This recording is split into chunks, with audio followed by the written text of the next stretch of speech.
الحمد لله رب العالمين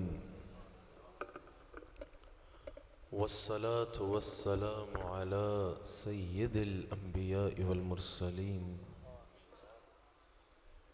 أما بعد فقد قال الله تبارك وتعالى في القرآن الكريم أعوذ بالله من الشيطان الرجيم بسم الله الرحمن الرحيم فَلَنُوَلِّيَنَّكَ قِبْلَةً تَرْضَاهَا صدق اللہ العظیم وصدق رسولہ النبی الکریم۔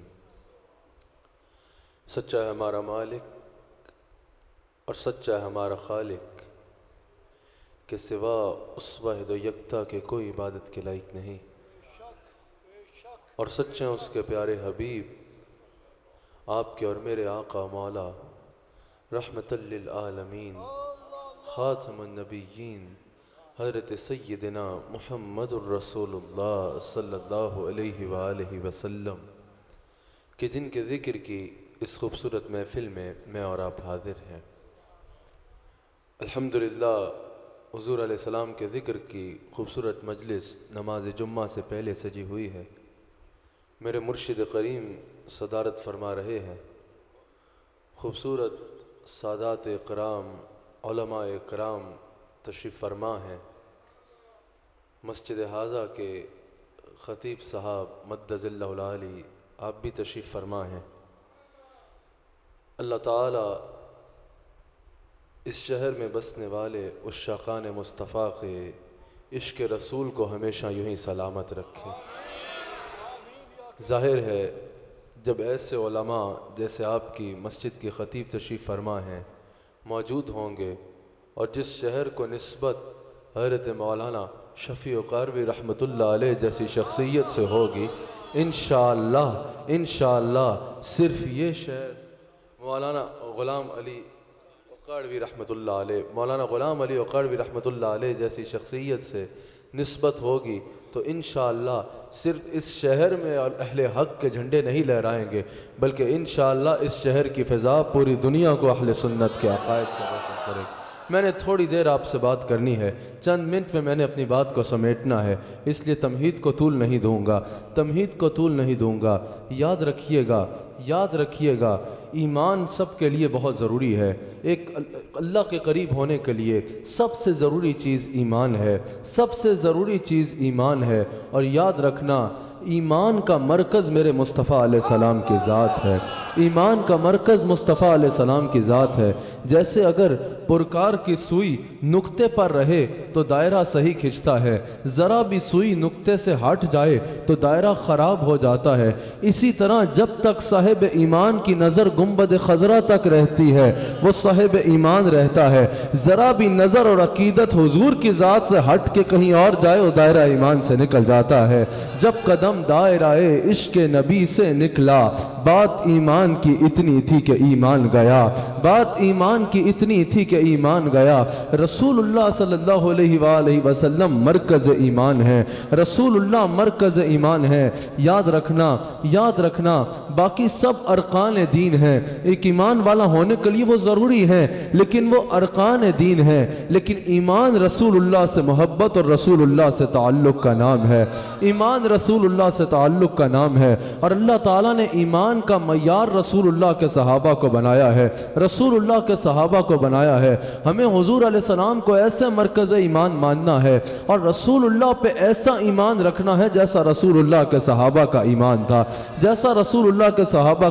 تھا، کیونکہ قرآن کریم میں سورہ بقرہ کی آیت نمبر 137 میں اللہ تعالیٰ نے ارشاد فرمایا ہے کہ اگر وہ ایمان لائیں میرے حبیب علیہ السلام پر اس طرح جس طرح لوگ یعنی حضور علیہ السلام کے صحابہ ایمان لائے، تب ان کا شمار ہدایت یافتہ لوگوں میں ہوگا۔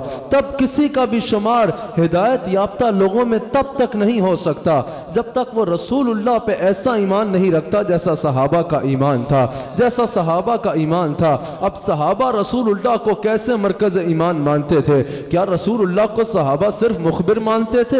کیا رسول اللہ صحابہ کو صرف اپنے جیسا صحابہ رسول اللہ کو صرف اپنے جیسا انسان مانتے تھے؟ کیا صحابہ رسول اللہ صلی اللہ علیہ وآلہ وسلم کو صرف اتنا مانتے تھے کہ ان کا کام پیغام دینا ہے اور ہمارا کام بس پیغام پہ عمل کرنا ہے، اس سے بڑھ کے کچھ نہیں؟ ہرگز نہیں۔ آؤ دیکھتے ہیں صحابہ رسول اللہ پر کیسا ایمان رکھتے تھے، کیونکہ اللہ نے واضح فرما دیا کہ ایمان والا وہی ہے جو رسول اللہ پہ ایسا ایمان رکھے گا جیسا صحابہ کا ایمان ہے۔ اور حضور نے بھی فرما دیا بنی اسرائیل میں 72 اور میری امت میں 73 فرقے ہوں گے۔ بنی اسرائیل میں 72 ہوئے، میری امت میں 73 فرقے ہوں گے۔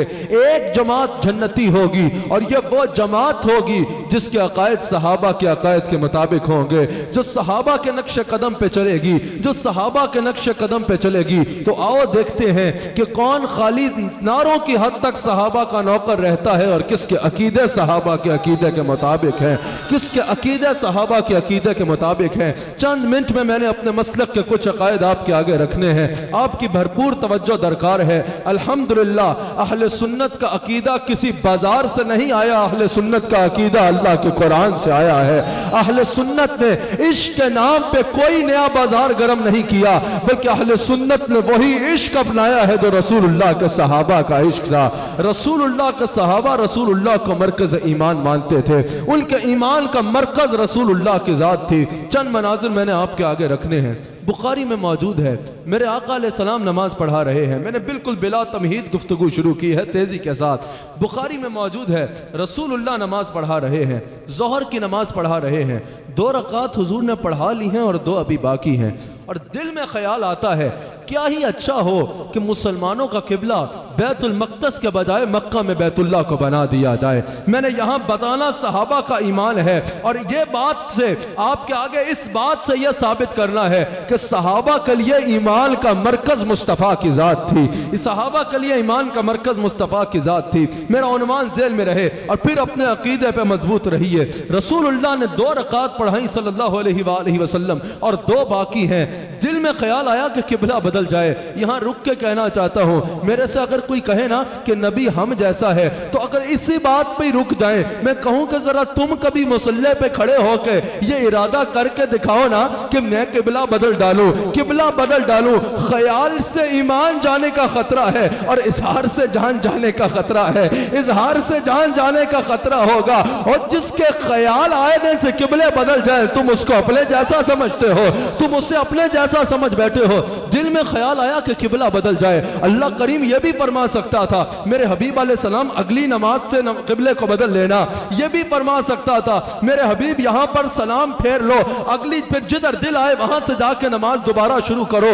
یہ بھی ہو سکتا تھا کہ رسول اللہ نماز مکمل کر لیتے، اس کے بعد وہی آتی۔ اللہ تعالیٰ نے فرمایا میرے حبیب علیہ السلام ہم آپ کی نگاہوں کا آسمان کی جانب اٹھنا دیکھ رہے ہیں، فَلَنُوَلِّيَنَّكَ قِبْلَةً تَرْضَاهَا، ہم ضرور بنا دیں گے اسے قبلہ جہاں آپ کی منشا ہوئی۔ میرے حبیب بعد میں نہیں، رائٹ ناؤ، ابھی جدھر دل کرتا ہے اپنے رخ کو پھیرو، ہم اس کو قبلہ بنا ڈالیں گے۔ جدھر دل کرتا ہے رخ کو پھیر لو، ہم اس کو قبلہ بنا ڈالیں گے، ہم اس کو قبلہ بنا ڈالیں گے۔ جدھر دل کرتا ہے رخ کو پھیرو، ہم اسے قبلہ بنائیں گے۔ اب میں یہ سوال کرنا چاہتا ہوں، کیا یہ وحی رسول اللہ پر ہی آئی یا صحابہ پر بھی وحی اتری تھی؟ یہ وحی کس پر اتری؟ رسول اللہ صلی اللہ علیہ وآلہ وسلم پہ۔ کیا صحابہ پر وحی آئی؟ ہرگز نہیں۔ کیا صحابہ نے قرآن اترتے سنا؟ ہرگز نہیں۔ کیا صحابہ کو قرآن اترتے نظر آ رہا تھا؟ ہرگز نہیں۔ کیا صحابہ نے جبریل کو سنا؟ ہرگز نہیں۔ صحابہ کے وہم و گمان میں بھی نہیں ہے کہ قبلہ بدل رہا ہے۔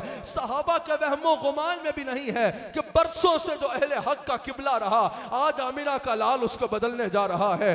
صحابہ کے وہم و گمان میں بھی نہیں ہے کہ آج قبلہ بدل رہا ہے۔ اور بخاری کی پوری حدیث پڑھ لیجئے، علماء تشریف فرما ہے، آپ کو کہیں یہ نہیں نظر آئے گا کہ حضور نے کہا ہو یا اشارہ کیا ہو کہ قبلہ بدل رہا ہے. صحابہ کے وہم و گمان میں بھی نہیں ہے قبلہ بدل رہا ہے. اگر اجازت ہو تو میں کھڑے ہو کے بات کرنا چاہتا ہوں تاکہ آپ لوگ سمجھ بھی سکیں, میں آپ کو سمجھا بھی سکوں اور آپ کی زیارت بھی کر سکوں, کیونکہ میری یہ عادت ہے اگر میں لاکھوں کے مجمع میں بھی خطاب کروں نا, میری کوشش ہوتی ہے آخری بندے تک میری نظر میں ہو, آخری بندے تک کو دیکھ لوں. جو رسول اللہ کا ذکر سن کے خوش ہو رہا ہو نا, میں اس کو دیکھنا بھی ثواب سمجھتا ہوں, اس کو دیکھنا بھی ثواب سمجھتا ہوں, کیونکہ یہ ایمان کا ٹیسٹر ہے, یہ ایمان کی بنیاد ہے. صاحب ایمان کے سامنے حضور کا نام لو, اس کا چہرہ کھل جاتا ہے, اس کا چہرہ کھل جاتا ہے. اگر دیکھنا ہونا کوئی ایمان والا ہے یا نہیں ہے تو خالی نمازوں پہ نہ جانا, خالی پگڑیوں پہ نہ جانا, خالی داڑھیوں پہ نہ جانا, اس کے سامنے رسول اللہ کا نام لینا.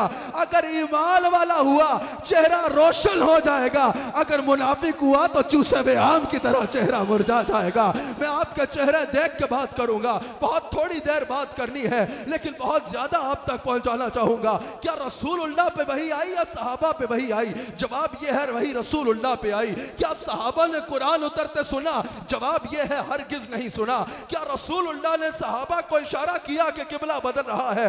جواب یہ ہے کہ ہرگز نہیں کیا. لیکن پھر بھی سنو, بخاری کی حدیث بتا رہی ہے نماز کے دوران یہ ذہن میں رہے, صحابہ کی وہم و گمان میں بھی نہیں ہے کہ قبلہ بدل رہا ہے.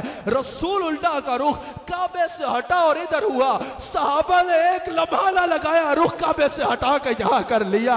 اگر آج کا کوئی امام کعبے سے رخ ہٹائے گا تو نماز اس کے پیچھے نہیں پڑھنی, بلکہ اس امام کی بغاوت کر دینی ہے, اس امام کو چھوڑ دینا ہے. سمجھنا ہے یا یہ پھر گیا ہے, دماغ پھر گیا ہے, یا اس کا وضو ٹوٹ گیا ہے, یا کوئی شرعی عذر ہے کہ یہ کعبے سے منہ پھیر رہا ہے. امام کے ساتھ آپ نے کعبے سے منہ نہیں پھیرنا. میرے مصطفیٰ کا رخ ادھر ہوا, صحابہ نے رخ ادھر کر لیے.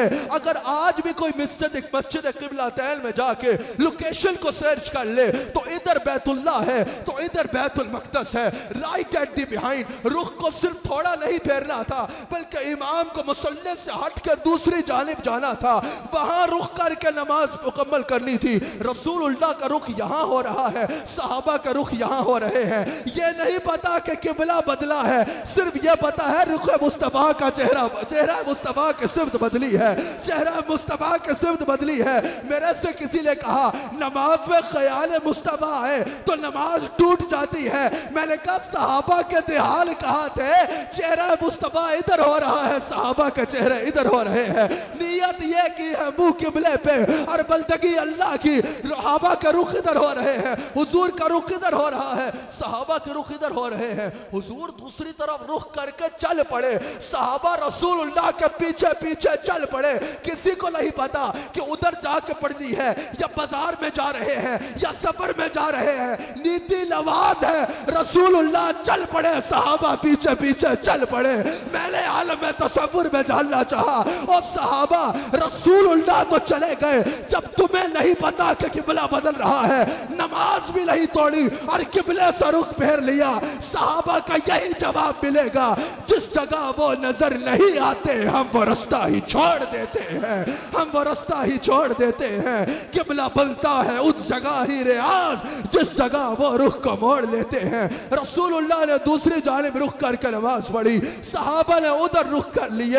بعد میں اللہ سورہ بقرہ میں فرماتا ہے اور میرے حبیب قبلے بنانے کا مقصد یہ تھا ہم دیکھیں کون رسول کی اطاعت کرتا ہے اور کون الٹے قدم پھر جاتا ہے. ہر صحابی نے ثابت کیا عبادت کا مرکز کعبہ صحیح لیکن ایمان کا مرکز آمنہ کا لال ہے, لیکن ایمان کا مرکز آمنہ کا لال ہے. صحابہ کے ایمان کی بنیاد مصطفیٰ تھی, صحابہ کے ایمان کی بنیاد مصطفیٰ تھی, صحابہ کا ایمان کا مرکز مصطفیٰ تھا, صحابہ کا ایمان کا قبلہ مصطفیٰ تھا, صحابہ کا منشا بھی مصطفیٰ تھا, صحابہ کی منزل بھی مصطفیٰ تھی, صحابہ کا عقیدہ بھی مصطفیٰ تھا, صحابہ کا دین کلمہ ایمان ہمارا مصطفیٰ تھا.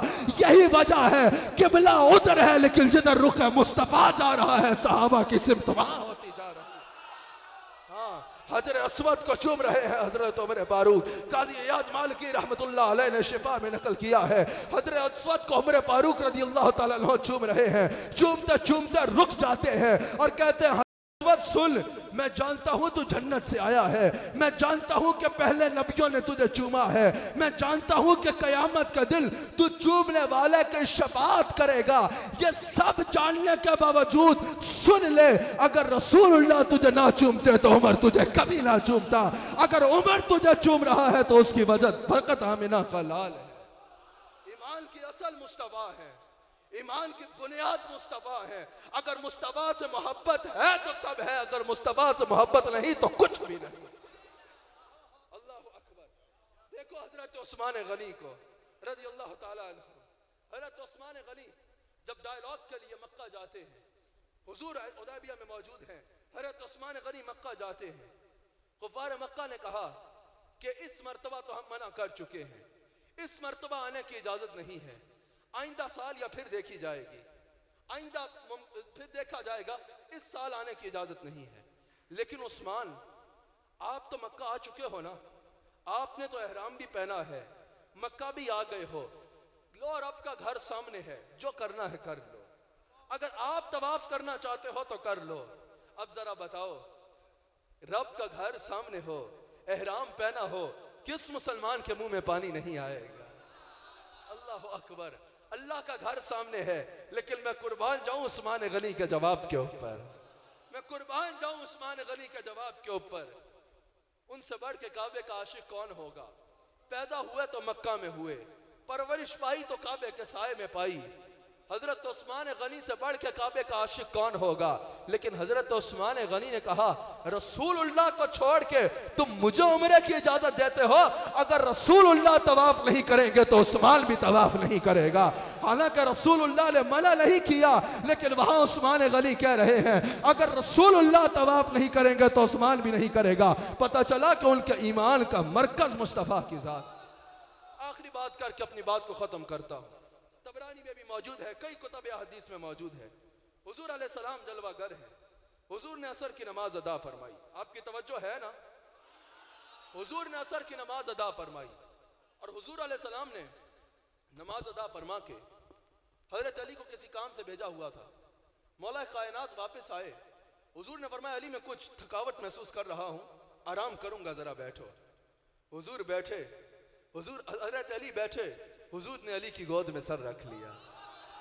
جس گود میں مصطفیٰ کا سر ہو تو پھر وہاں حسن و حسین جیسے ہی شہزادے آئے۔ حضور نے علی کی گود میں سر رکھ لیا اور آرام فرما رہے ہیں۔ اللہ اکبر۔ وہاں نماز کا وقت تیزی سے گزر رہا ہے، اور یہ وہ علی ہے جس کی زندگی میں کبھی کوئی نماز قضا نہیں ہوئی، جس کی زندگی میں کبھی کوئی نماز قضا نہیں ہوئی۔ یہاں رسول اللہ کی محبت بتانا مقصود ہے، یہاں یہ مقصود نہیں ہے۔ میں ان لعنتیوں کا مقدمہ نہیں لڑ رہا جو کہتے ہیں بھئی ہمیں تو نماز طریقت پڑھتے ہیں، ہماری تو نماز تصوف ہے، ہمیں یہ مسجدوں میں جا کے نماز پڑھنے کی ضرورت نہیں ہے۔ یاد رکھنا، وہ مجذوبیت کا مقام اور ہے، وہ مقام ہوتا ہے جس کو اللہ کا سوا کسی چیز کی ہوش نہیں ہوتی۔ یہ مجذوب مارکیٹ میں کون لے آیا؟ جن کو اللہ کے سوا ہر چیز کی ہوش ہے، اللہ کے سوا ہر چیز کی ہوش ہے۔ اے طریقت نہیں ہے کہ کوئی شریعت کا باغی ہو، شریعت کا باغی کبھی صاحب طریقت ہو ہی نہیں سکتا۔ لیکن یاد رکھنا، اس کی نمازیں اس کے منہ پہ ماری جائیں گی جو مصطفیٰ کی محبت دل سے نکال کے نماز پڑھتا ہے۔ اللہ اکبر۔ وہاں علی کا ملنگ وہی ہے جس کی کبھی کوئی نماز قضا نہ ہو۔ رسول اللہ آرام فرما رہے ہیں، اور وہاں سے تیزی سے عصر کا وقت نکل رہا ہے، تیزی سے عصر کا وقت نکل رہا ہے، یہاں تک کہ سورج غروب ہو گیا اور ظاہراً عصر قضا ہو گئی، ظاہراً عصر قضا ہو گئی، ظاہراً عصر قضا ہو گئی۔ حضرت علی نے رسول اللہ کو نہ اٹھایا، نماز جانے دی لیکن رسول اللہ کو نہ اٹھایا۔ یہاں علماء تشریف فرما ہے، کہا جاتا ہے کہ عشق رسول واجب ہے، اور میں ثابت کرتا ہوں کہ عشق رسول فرض ہے۔ شریعت کا یہ قانون ہے کہ جب بھی فرض اور واجب مقابلے میں آئیں گے، واجب کو ترک کیا جائے گا اور فرض کو ادا کیا جائے گا۔ کبھی بھی فرض کے لیے واجب کے لیے فرض نہیں چھوڑا جائے گا، فرض کے لیے واجب چھوڑ دیا جائے گا۔ اگر فجر کا وقت نکل رہا ہے، صرف 2 رکعت پڑھنے کا وقت باقی ہے، تو آپ کہیں فرض بعد میں پڑھ لوں گا، سنت ابھی پڑھ لیتا ہوں، تو یہ تو بڑی نادانی ہوگی۔ اس وقت آپ جو 2 رکعت پڑھیں گے وہ 2 فرض پڑھیں گے۔ کبھی بھی جو ہے وہ فرض کے لیے واجب کو ترک نہیں کیا جائے گا، ہمیشہ جو ہے وہ ہمیشہ فرض کے لیے واجب ترک کیا جائے گا، کبھی واجب کے لیے فرض ترک نہیں کیا جائے گا. یہ شریعت کا قانون ہے اور اس میں کسی کو کوئی اختلاف نہیں. میں کہتا ہوں اگر عشق رسول صرف واجب تھا تو کیا حضرت علی کو شریعت نہیں آتی تھی؟ حضرت علی نے رسول اللہ کو نہ اٹھایا، وہ ان کا عشق رسول تھا. نماز جانے دی، بھائی نماز تو فرض ہے نا. اگر عشق رسول صرف واجب ہوتا تو پھر تو شریعت کا کہنا یہ ہے کہ واجب پہ فرض کو فوقیت دی جائے گی. حضرت علی کو چاہیے تھا کہ کہتے سرکار اٹھیں، آپ کی محبت واجب ہے، میرا فرض جا رہا ہے. حضرت علی نے نماز کو اس وقت قضا ہونے دیا لیکن رسول اللہ کو نہ اٹھایا. علی کے اس عمل نے ثابت کیا ہاں ہاں نماز فرض ہے لیکن عشق رسول فرض ہے. رسول اللہ نے دعا کے بھی الفاظ موجود ہیں اور حضرت جابر نے جو روایت کی ہے طبرانی میں موجود ہے. امر الشمس، سورج کو حکم فرمایا، سورج حضور کے ایک اشارے پہ باہر آ جاتا. میری گفتگو کا لب لباب میں اختتام کرتا ہوں اپنے امام احمد رضا کے شعر. آپ کو یوم بھی ہے، میں نے سوچا آپ پہ بھی بات کروں گا لیکن ابھی 3 بجے انشاءاللہ آپ سے پونے گھنٹے بعد ARY پہ میرا کیو ٹی وی پہ تفصیل سے بیان چلے گا. سماعت کیجئے گا اعلیٰ حضرت کے اوپر، وہ ضرور سماعت کیجئے گا. لیکن میں آپ کو بتاتا چلوں، یاد رکھنا رسول اللہ صلی اللہ علیہ وآلہ وسلم کی محبت فرض عین ہے. حضرت علی کے عمل نے کیا ثابت کیا؟ تحت اللفظ میں سناؤں یا ترنم میں سناؤں؟ آپ کا کیا مزاج ہے؟ ثابت ہوا کہ جملہ فرائض فرو ہے، ثابت ہوا کہ جملہ فرائض فرو ہے. یہ بات اعلیٰ حضرت کے سوا کوئی نہیں کر سکتا کہ ثابت ہوا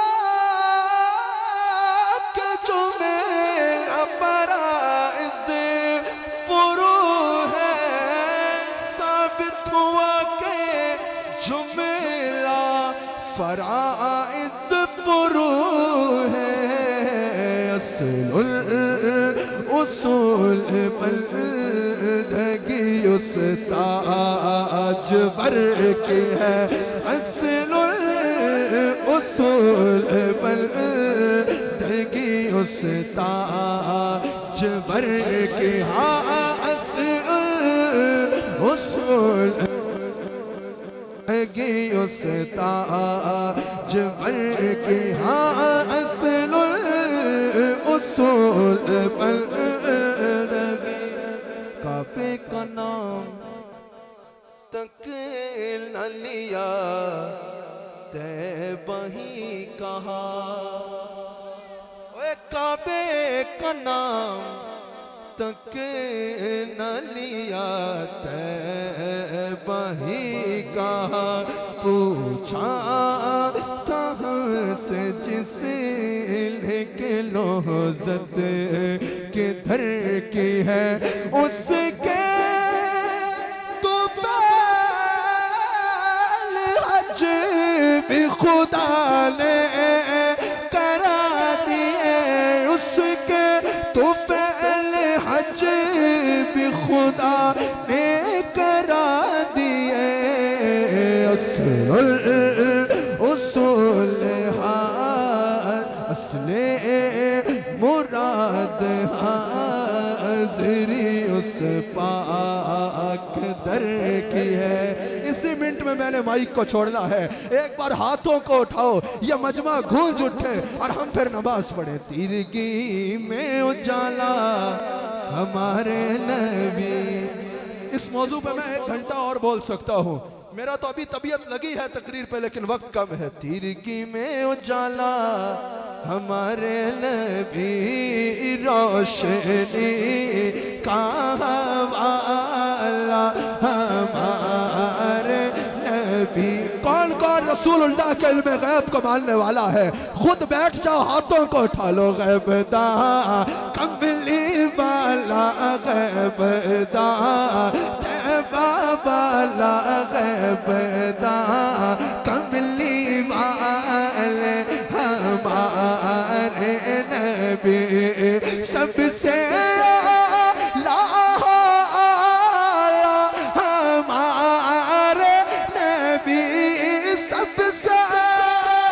لاہو آلہ ہمارے نبی سب سے بالا ہو آلہ سب سے بالا ہو آلہ ہمارے نبی سب سے بالا ہو در پہ غیروں کے زحمت نہ فرمائیے بھیک لے لے مدینہ پاک چلے جائیے اور کوئی دیتا ہے تو ارے سامنے لائیے بلکہ میں تو یوں کہوں گا کوئی دیتا ہے تو مجھے دیکھو کوئی دیتا ہے تو سامنے آئیے کون دیتا ہے دینے کو آپ کی آواز سننا تو کون دیتا ہے دینے کو دینے والے سچ ہمارے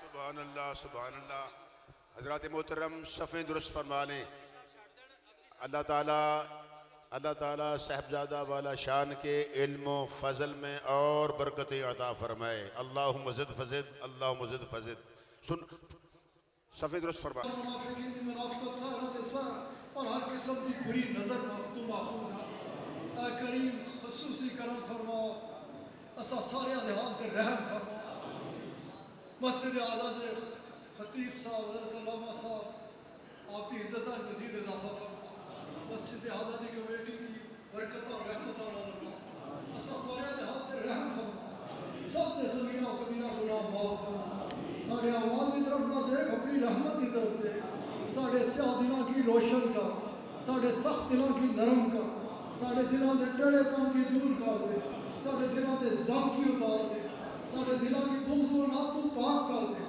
سن منافقت اور ریاکاری تو بچا کفر و فعل میں تضاد تو بچا ایمان والی زندگی عطا فرما ایمان والی قوت عطا فرما اپنے پیارے حبیب علیہ السلام دی اطاعت ڈبی پاکیزہ زندگی عطا فرما شہادت دی موت عطا فرما اے کریم بے اولادہ کی سارے اولاد عطا فرما جنہ دی اولاد ہے اولاد کی فرما بردار بنا اولاد کی صراط مستقیم تک قائم رہا جنہ والدین کی اولاد کے مناسب رشتے نہیں ملتے مناسب رشتے عطا فرما بیماروں کی شفا عطا فرما بے روزگاروں کی روزگار عطا فرما کاروباروں کی برکت عطا فرما کوئی کسی پریشانی جو ہوتی پریشانی دور فرما کوئی کسی مشکل جو ہوتی مشکل آسان فرما اے کریم پکارا شاید بڑے بڑے خوبصورت دوست آئے دنیا میں چلے گئے اے کریم اپنے حبیب علیہ السلام نے صدقے سب کی جنت کی فردوس سے جانا ترین مقام عطا جو ہے انہوں نے اپنی حفاظت سے جانا فکر آخرت عطا فرما دین دی خدمت کرنے دی توفیق عطا فرما اے کریم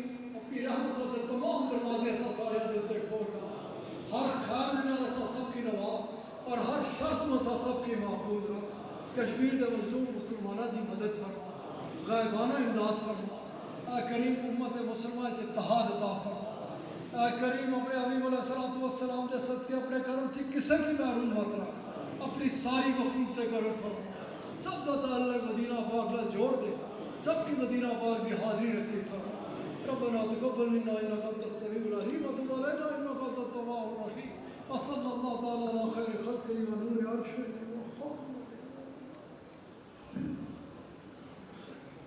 تجھا پہ کروڑوں درود کعبے کے بدروں